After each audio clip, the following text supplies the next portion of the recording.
Good evening, everyone. I know I don't need a microphone, so I'm going to just liven it up here.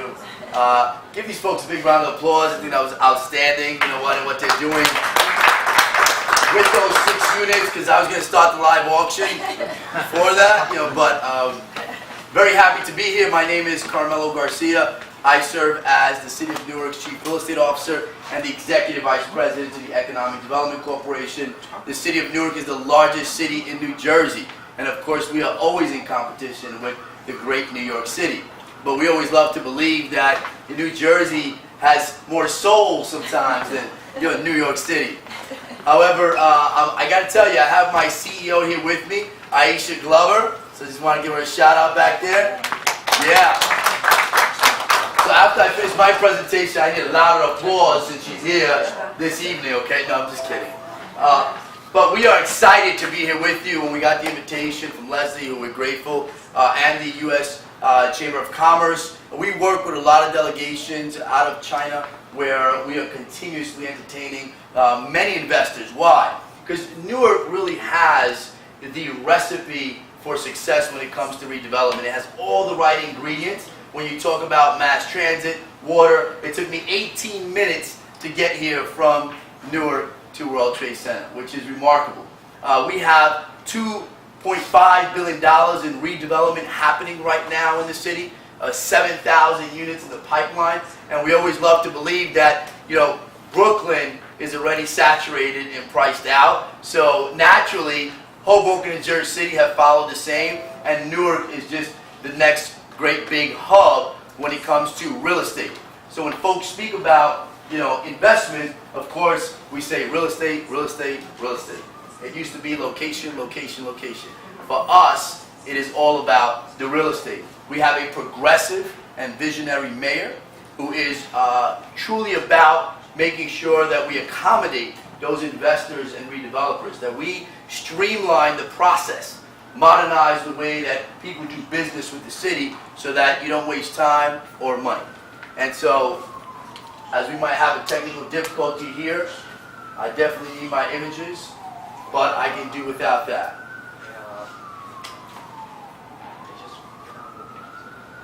It's USB. All right, I'll fire my employee on that if it's a problem with my USB, but I don't think so. However, I will continue to tell you that right now we have some iconic and transformative projects happening in the city of Newark. You might have read about in the Wall Street Journal's New York Times about the Haynes development, which brought its first amazing Whole Foods to the downtown, Rutgers and Barnes & Nobles, which we did the ribbon cutting for today. We tout the fact that we have 2 world-class institutions in Rutgers and NJIT, and everyone is always focused on the education piece, which is why Newark has 60,000 students enrolled in its higher ed institutions. We also speak about the 6 rail lines that we have to New York City with 2 major transit hubs in the Broad Street Station as well as Penn Station. How many of us have traveled through Penn Station at one point in time? Excellent. All right, great. Yeah, don't be shy. Come on. How many of us? All right, good. That's what I'm talking about. And then, of course, we have an airport that has about 35 million travelers annually. Much better than LaGuardia, as we know, and we're excited that Newark can always be a home to a lot of those kinds of activities, and the 2nd largest port in the country, the 3rd oldest city in the country, and we like to always say, go back. No, back to the beginning. That's the mantra, a city we can all believe in. And like I said, you have a progressive and visionary leader who's really driving the city on its economic impact, its environmental impact, and its employment. Next. As I noted, between Rutgers and NJIT, you're talking about $400 million in investment. It's happening where we have multiple projects being redeveloped throughout the city. And we also have Seton Hall Law School, Berkeley College, Pillar College. But this is what we tout the most, the mass transit, the fact that you have the 6 rail lines, the 35 million annual travelers. You know what? 15 light rail station, access to 7 major highways. These are some of the recent Fortune 500 companies that have come to Newark. I mean, Prudential, that's its home. Newark is the home to Prudential. Panasonic has its headquarters there. BioTrial, Cablevision, Audible, which Audible had some really great commercials during the Oscars, and we're so proud of that.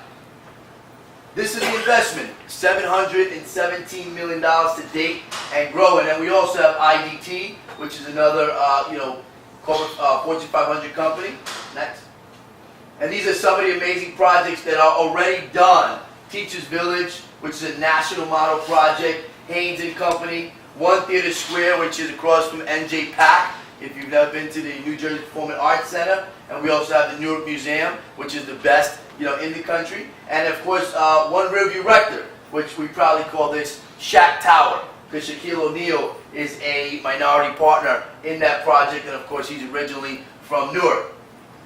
Right now we have, as I noted, currently in the pipeline, $2.5 billion. This is in real time, what's out in the streets when it comes to redevelopment. $800 million happening, right now that has been done, and then the other $1.5 million that's coming online. But the sexiness to a lot of these projects is that we understand, urban planning, we get design, and we understand when it comes to having that ecosystem that attracts millennials, attracts young professionals, attracts affluence. That's what we have right now. The city of Newark at one point had 500,000 people in its city. Today it has 285,000. What does that mean? That we have the ability to take another 250,000 new residents to the city.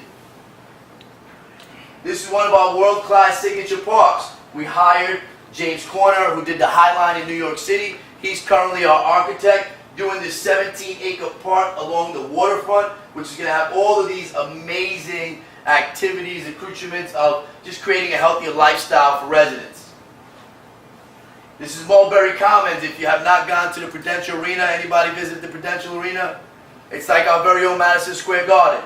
You have to visit it. It's amazing. And so right across the Prudential Arena is going to be this 3-acre park with all of these wonderful rooms that are going to have all of these activities recreationally and passively. So that's a $32 million project that's going to have also a bridge that gets from Prudential Arena all the way up to that of Penn Station.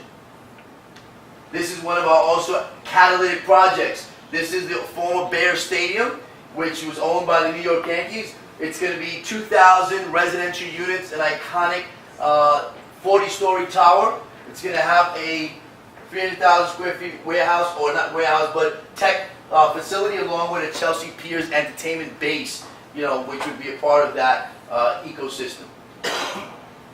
And of course, this is all the redevelopment happened throughout the city of Newark, which is incredible right now. Like I said, over $2 billion in its economic impact. We do apply the P3 model. We're really big on that for those investors that want to come in. And then it's all about the empowerment. As the mayor always says, Newark 3.0, which is about taking Newark to the next level of being a mega city, being the next American destination city. And I'll take wagers tonight from anybody that I bet you Newark is going to be the next American destination city.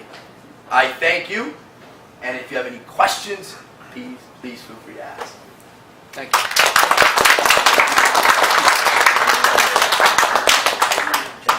Leslie, I'll join you. Okay.